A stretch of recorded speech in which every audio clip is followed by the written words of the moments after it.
श्रीमद् भागवतम स्कंद द्वितीय अध्याय प्रथम। इस अनुभूति का प्रथम सोपान, श्लोक संख्या 20। शब्दार्थ अनुवाद तात्पर्य इस डिवाइन ग्रेस इसी भक्तिवेदांत स्वामी प्रभुपाद के द्वारा। रजस्तमोव्यामाक्षिप्तं विमूढ़ं मन आत्मनः यच्चिद्धारणया धीरो हन्ति या तत्कृतं मलम्। रजः रजोगुण, तमोव्याम तथा तमोगुण के द्वारा, आक्षिप्तम उद्वेलित,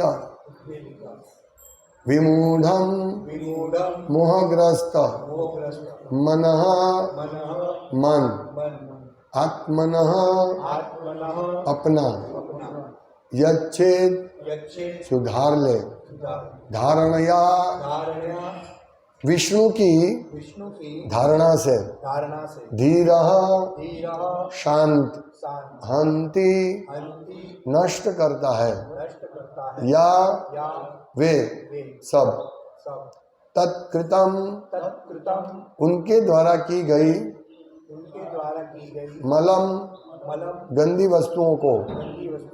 अनुवाद: मनुष्य का मन सदैव भौतिक प्रकृति के रजोगुण द्वारा विचलित और तमोगुण द्वारा मोहग्रस्त रहता है, किंतु मनुष्य ऐसी धारणाओं को भगवान विष्णु के संबंध द्वारा ठीक कर सकता है और इस तरह उनसे उत्पन्न गंदी वस्तुओं को स्वच्छ करके शांत बन सकता है।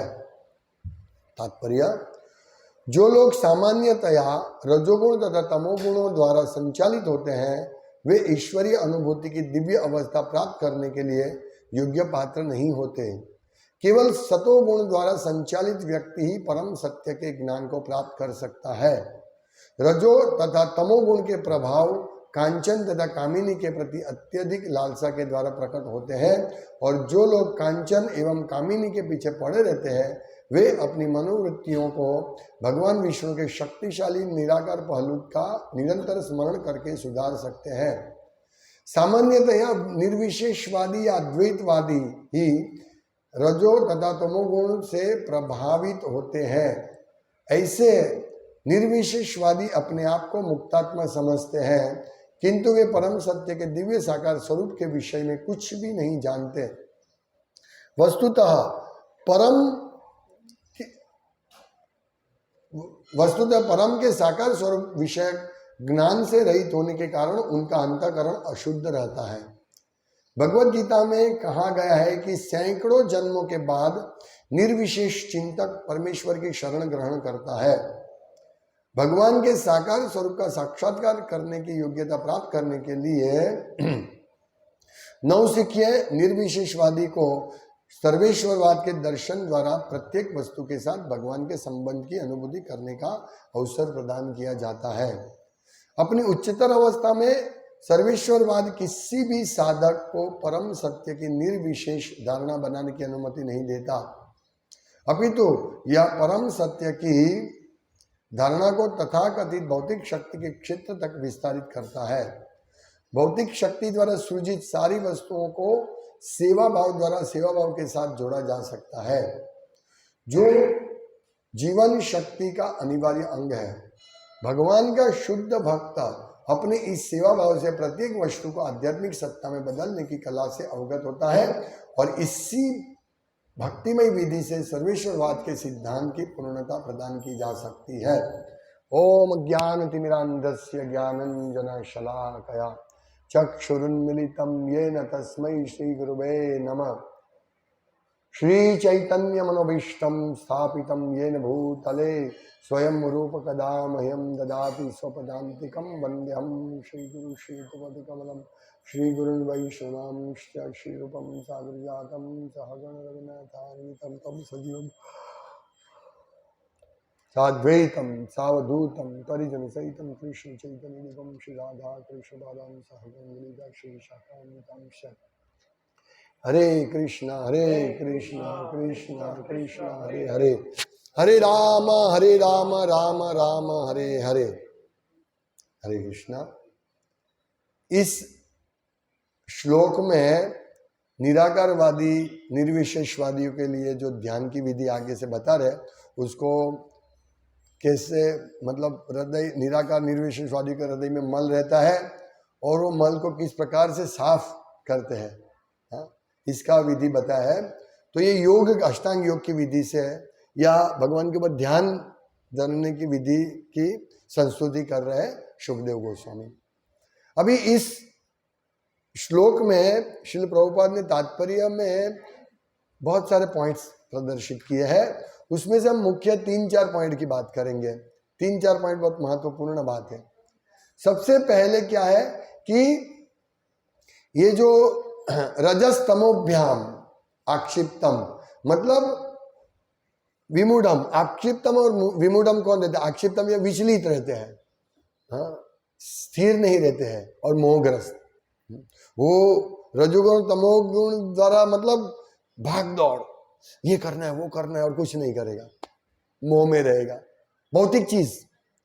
ये कौन है? रजोगुण तमोगुण के द्वारा जो आक्षिप्तम है, मतलब उद्वेलित है, विचलित है, वो ये लोग। तो ये रजोगुण तमोगुण ये क्या होता है? दौड़ भाग दौड़, उसका ध्यान कहाँ रहता है? कहाँ सोना है, कहाँ स्त्री है, ये ध्यान है।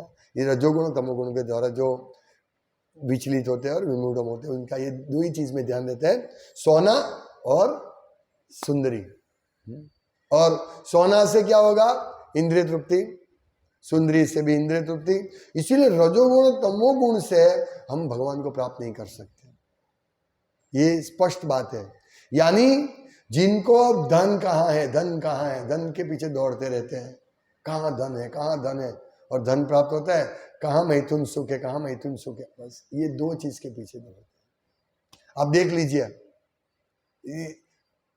इसमें हमारे सूरत में जितने भी धनी है सब धन के पीछे दौड़ते हैं, रजोगुण तमोगुण। तो वो लोग कभी भगवान के चिंतन नहीं कर सकते, यहाँ स्पष्ट लिखा है, हाँ, क्योंकि उनको विचलित रहते हैं। वो मंदिर में भी आते हैं, सपोज आते हैं तो बहुत बड़ा सौभाग्य है उनका, लेकिन जल्दी भागने का सोचते हैं। मंदिर आते हैं, फिर मुझे होटल में जाना है या बिजनेस करने के लिए जाना है, उनको विचलित रहते हैं रजोगुण और तमोगुण के द्वारा, जो अच्छा भी रहते हैं, क्योंकि ये दो गुण का स्वभाव ही है, विचलित करना और मोहग्रस्त करना, मूढ़े मूढ़े, हाँ, या लिखा विमूढ़म, विशेष रूप से मोहित करते हैं ये दो गुण। इसलिए यदि कोई भगवान विष्णु के शरण में जाना चाहता है तो उनको ये दो गुण से को दूर करना पड़ेगा, सत्व गुण के आश्रय में रहना चाहिए। प्रभुपाद स्पष्ट लिखते हैं कि जो व्यक्ति सत्व गुण के आश्रय में है, जिनके पास सत्व गुण भारी है, तो वो व्यक्ति भगवान परमेश्वर को चिंतन कर सकते। तो हमें ये बिल्कुल समझना चाहिए, हम धन के पीछे दौड़ते हैं दौड़ते हैं दौड़ते हैं तो ये लाभ होगा, क्या लाभ होगा? विचलित और विमूढ़म, इंद्रिय तृप्ति लाभ होगी। वो इंद्रिय तृप्ति हमको इसी भौतिक जगत में डुबाती रहेगी। पहले लोगों को शिक्षा दी जाती थी, जो गुनहगार थे उनको शिक्षा दी जाती थी, क्या? वो ओड़ी में उसको नदी में ले जाते थे और ओड़ी में बीच नदी में रख के उसको डुबा देते थे, उसका बाल पकड़ के या उसको सर पकड़ के डुबा देते थे। फिर वो एकदम हो जाते तो उसको ऊपर उठा लेते थे, फिर वापस उसको डुबा देते। तो ये माया हमारे साथ ऐसे ही कर रहे थे। और ये जो गुण तमो गुण से हम बिल्कुल ऐसी अवस्था में है, बिल्कुल मुश्किल आती है, ओ क्या होगा क्या होगा क्या होगा, अभी अभी हाँ हम लोग क्या करेंगे, वो सांस बंद हो जाता है, मुश्किल आती है। जब मुश्किल दूर, हाँ बहुत अच्छा लग रहा है, फिर क्या करेगा? वो इंद्रिय तृप्ति करेगा, है। ये विमूढ़म लोगों का ये रजोगुण तमोगुण का ऐसा शिक्षा प्रतिदिन मिल रही है, पूरा दिन हाँ काम कर रहे हैं। कभी जाइए अपने ये इंडस्ट्रियलिस्ट एरिया में या कोई फैक्ट्री में जाइए, मालूम पड़ेगा क्या नरक जैसा वातावरण है, नरक जैसा, सांस नहीं ले सकते। कभी वापी जाइए या है नहीं वापी या विशेष करके अंकलेश्वर, बढ़िया ये अनुभूति रजोगुण तमोगुण की, सांस नहीं ले सकते, लेकिन वहां लोग जीते हैं। इसको बोलते हैं विमूढ़म और आक्षिप्तम, विचलित और आक्षिप्तम। पूरा जगत ऐसे चल रहा है। अभी ऐसी अवस्था में कौन भगवान परमेश्वर का चिंतन कर सकेगा?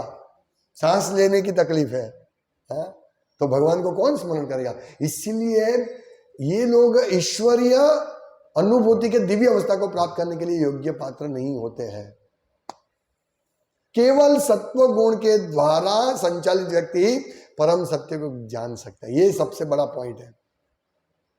इसीलिए हम लोगों को सत्व गुण में की ओर बढ़ना चाहिए।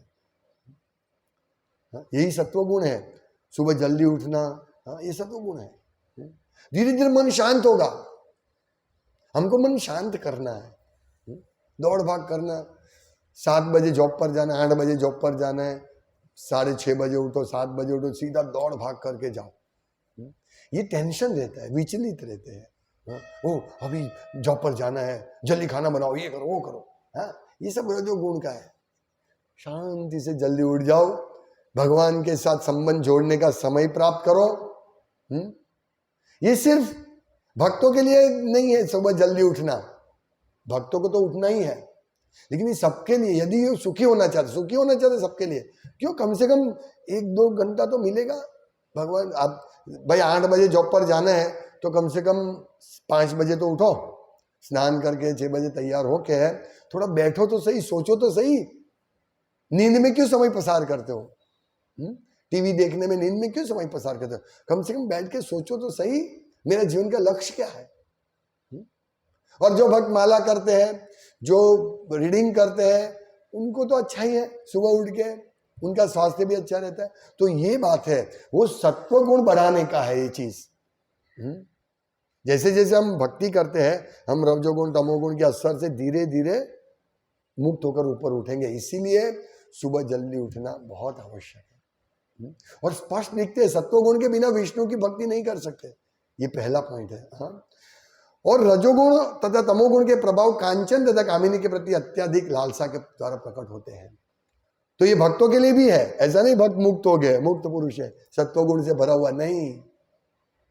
हम लोग भी 16 माला करते हैं, दीक्षित भक्त हैं, इसीलिए हम लोग रजोगुण सत्वगुण से, अरे रजोगुण तमोगुण से मुक्त हो गए, ऐसा नहीं मानना चाहिए।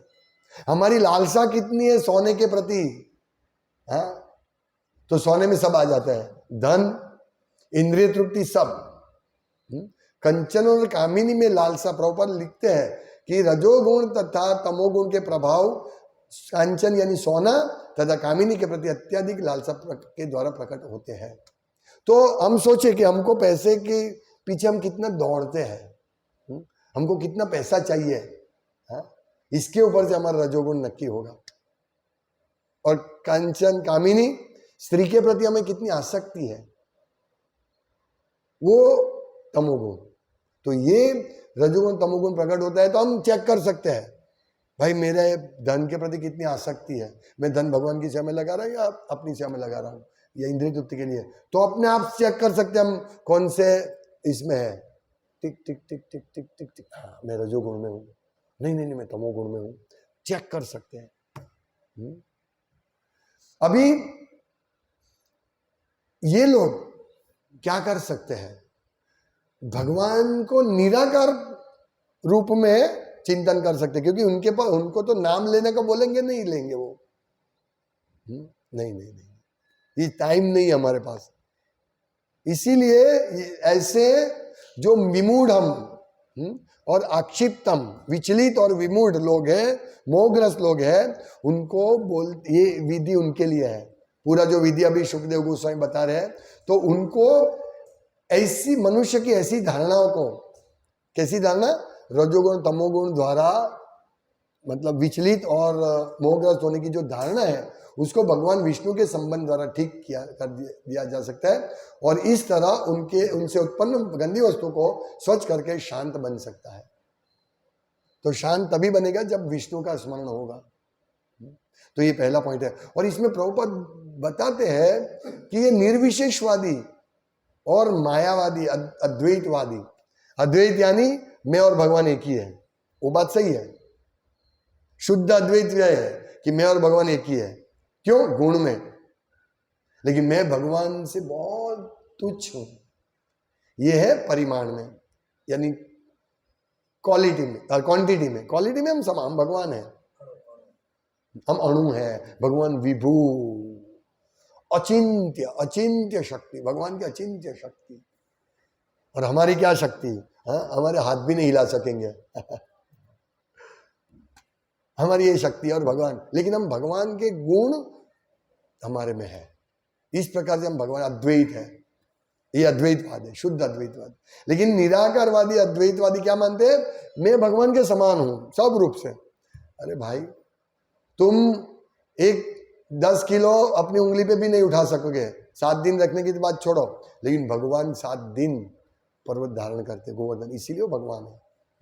तो ये नहीं समझ सकेंगे वो लोग, क्योंकि वो प्रभुपाद लिखते हैं कि सामान्यतः निर्विशेषवादी या अद्वैतवादी ही रजोगुण तथा तमोगुण से प्रभावित होते हैं। यानी जो कंचन और कामिनी में आसक्त है, वो चाहे वो भक्त भी हो तो वो निर्विशेषवादी और अद्वैतवादी जैसा है। स्पष्ट प्रभुपाद लिखते हैं कि अद्वैतवादी और निर्विशेषवादी ही कंचन और कामिनी में आसक्त रहते हैं। ऐसे को अपने आप को मुक्तात्मा समझते हैं, किंतु वे परम सत्य के दिव्य साकार स्वरूप में कुछ नहीं जानते हैं। इससे तो कृष्ण भावनामृत वाला एक छोटा सा बच्चा, 5 साल का बच्चा, 6 साल का बच्चा, निर्विशेष, बहुत बड़ा वेद को मुंह पाठ करने वाला, हाँ, भगवत गीता का श्लोक मुंह पाठ करने वाला, हाँ, लेकिन यदि वो भगवान को निराकार समझता है तो उससे तो हमारा एक बच्चा अच्छा है, कि वो जानता है कि भगवान तो ये है, कृष्ण है, हाँ, बंसुरी बजाते हैं और ऐसी लीला करते हैं, वो बड़ा है, एक बच्चा छोटा सा।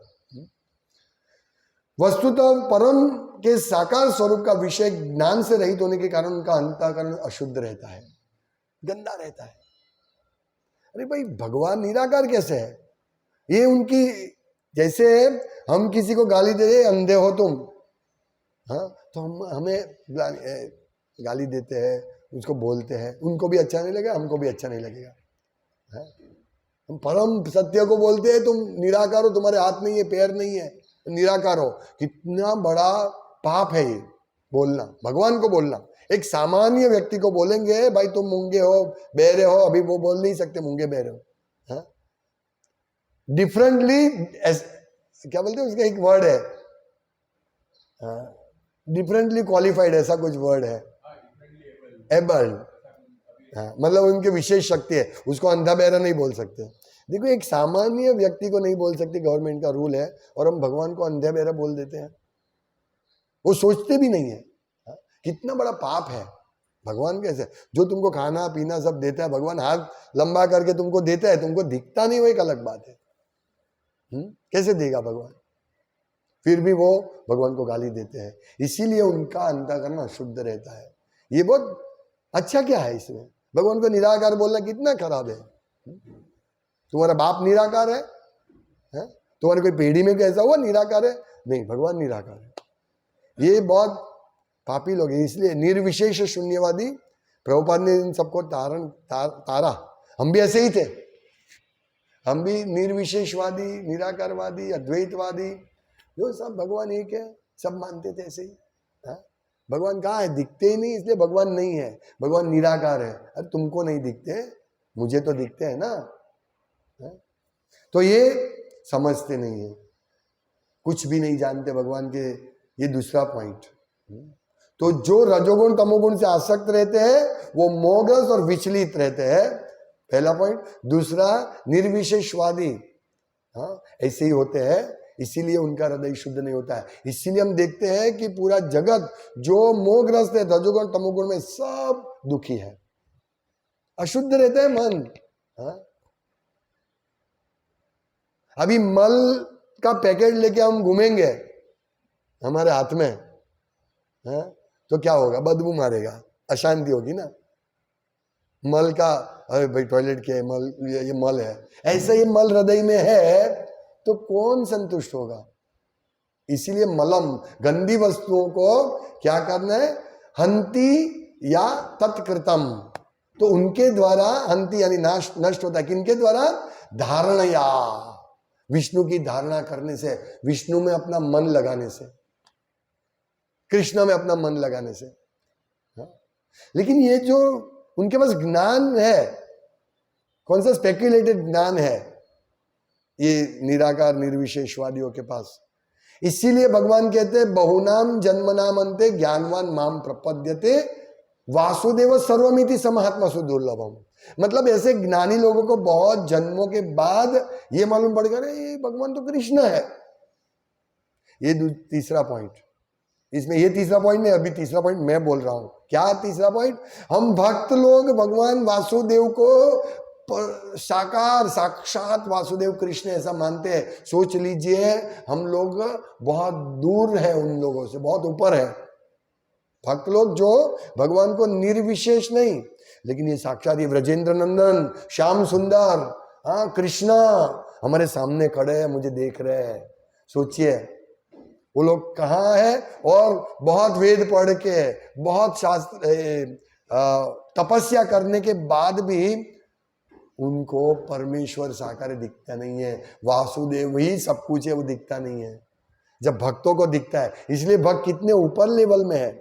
यदि वही भक्त नीचे बैठ जाए रजोगुण तमोगुण का भार लेकर, तो फिर वो नहीं समझ सकेगा। इसलिए जो व्यक्ति जप करता है, कृष्ण की भक्त है, उसको सावधान रहना चाहिए ये सब चीज से।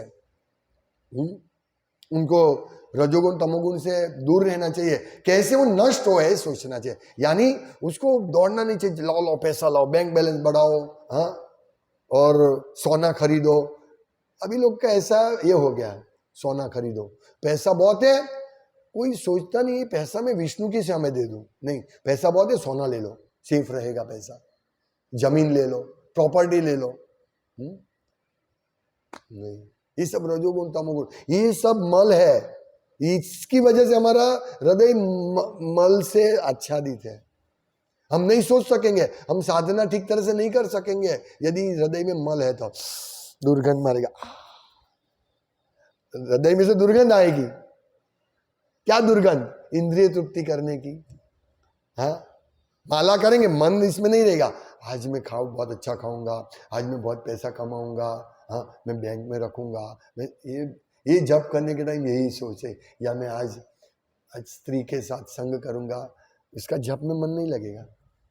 जो इंद्रिय तृप्ति में बहुत फिर वो जप छोड़ देगा धीरे धीरे धीरे करके। वो साधना नहीं करेगा।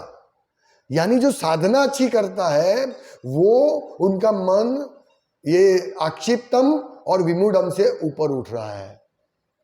हाँ?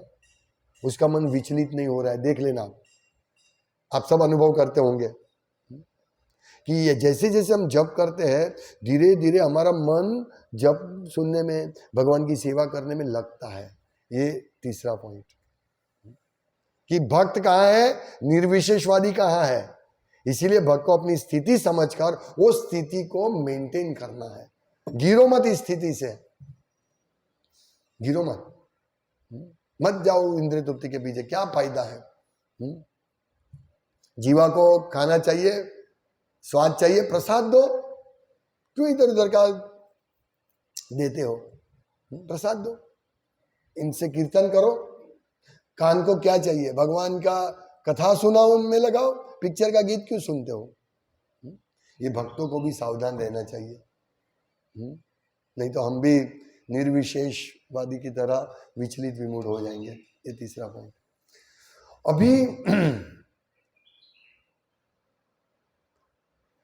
अभी जो चौथा पॉइंट जो है वो ये है कि यहां लिखा है ना कि उनसे उत्पन्न गंदी वस्तु को स्वच्छ करके शांत बन सकता है। वो शांत कैसे बनेगा?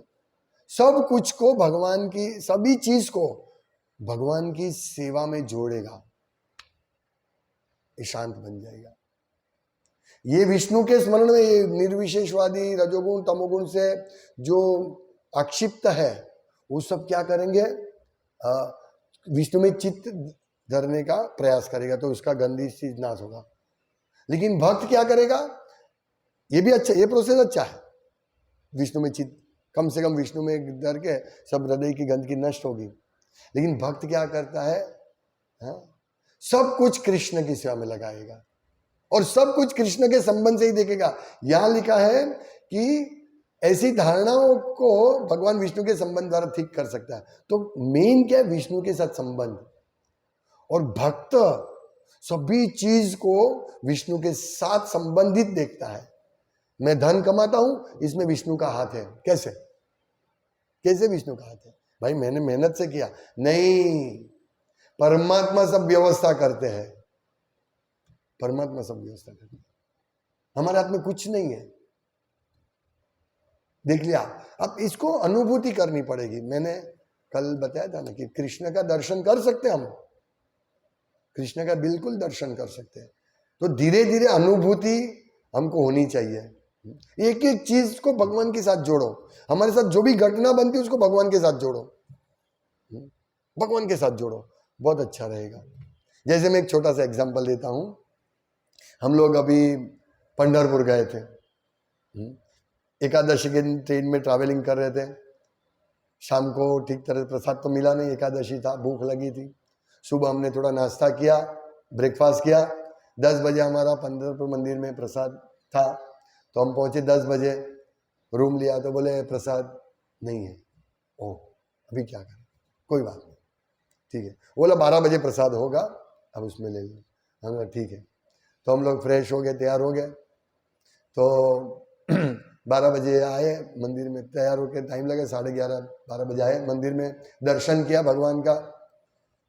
राजा पंढरीनाथ, बहुत सुंदर भगवान है, बहुत सुंदर मंदिर है, बहुत सुंदर जगह है। पंढरपुर धाम है, भू वैकुंठ बोलते हैं, वैकुंठ धाम, बहुत सुंदर धाम है, बहुत सुंदर जगह। विठल भगवान से खड़े हैं भक्तों को दर्शन देने के लिए, बहुत सुंदर जगह है।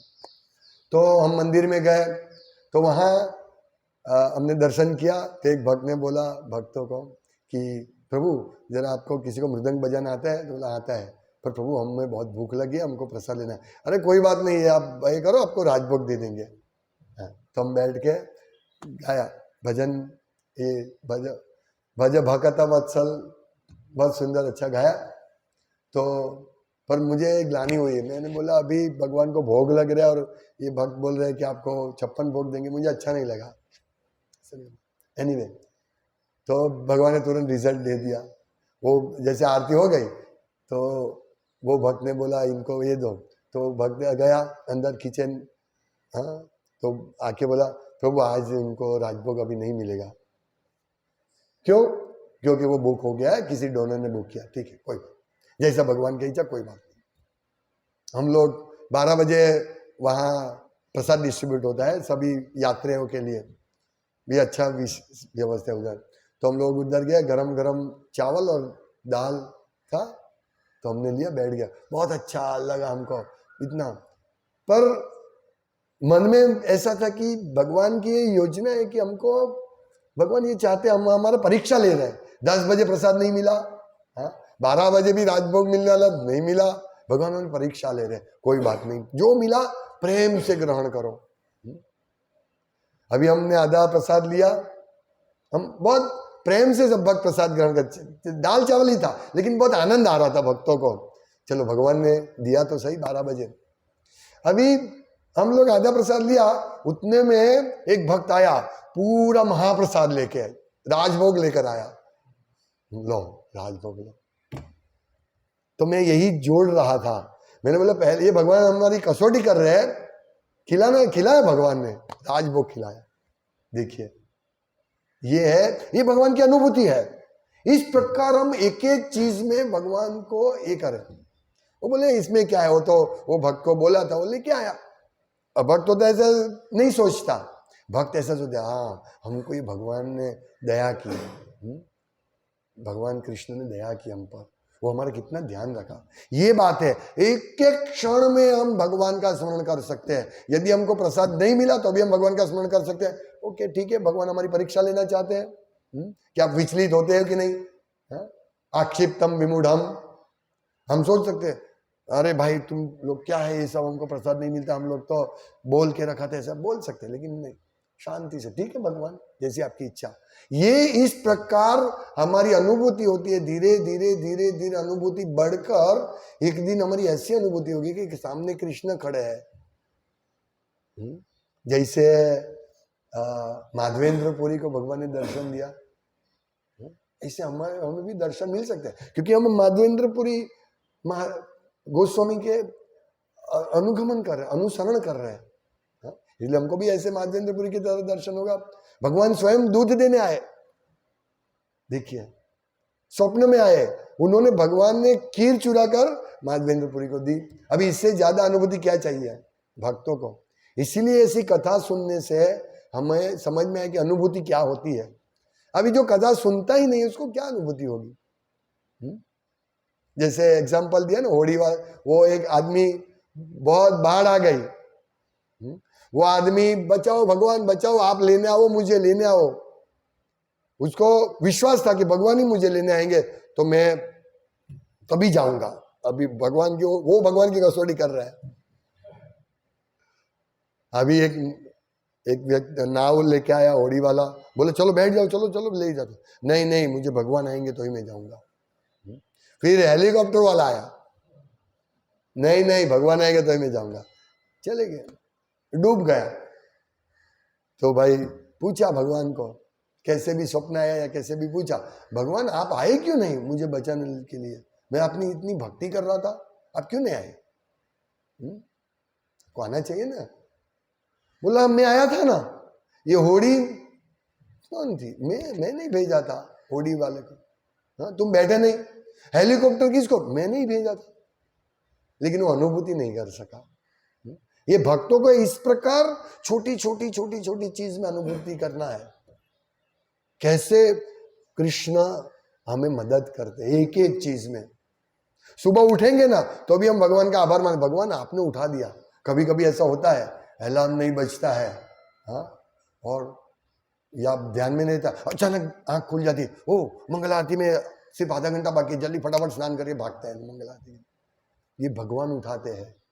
वास्तव में हम पहले परमात्मा ही उठाते हमको, हम तो बहरे मूंगे हो जाते हैं सोने के टाइम। परमात्मा अलार्म बजता है, वो परमात्मा हमको उठाते, भाई अलार्म बजा उठो। ये अनुभूति किसको होगी? भक्त को होगी। ये धीरे धीरे एक एक चीज में हमको अनुभूति, सुबह से लेकर रात तक, सोने में भी अनुभूति हो सकती है हमको, सोते सोते भी। इसीलिए 24 घंटा भगवान के भक्त अनुभूति करते हैं भगवान की। सोचिए, तो ये विधि इसमें बतलाई है कि आप विष्णु का ध्यान धारण करो।